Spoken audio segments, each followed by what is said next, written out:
I was working on location in a movie in Canada, and my agent calls me and he's like, buddy, I'm sending you a script. And I was like, great. He's like, it's crazy. And I was like, great, I like crazy. And I read it and I called him back and I was like, you were right.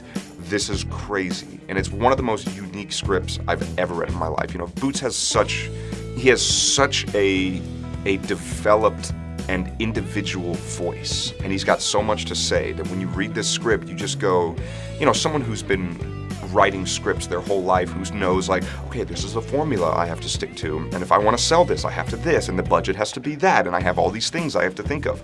Boots didn't think about any of that. He just vomited creativity onto paper, and it ended up being this totally unique thing that I don't think anybody else could have done.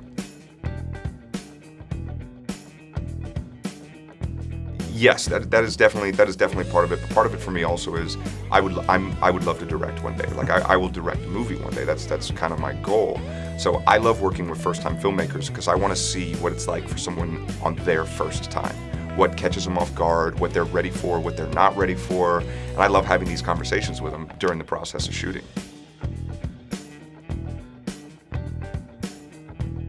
Steve Lift is a psychopathic CEO who is the clearest example of what happens when you put profits and corporations and capitalism over the value of human life, which is something Boots has been talking about for years and years and years, you know, even in The Coup, his musical group that I was a huge fan of in high school. I mean, that was a big part of, you know, my music education in high school. So Boots has a lot to say, and this was a chance for us all to partake in something that is fun and interesting, but also, you know, poignant.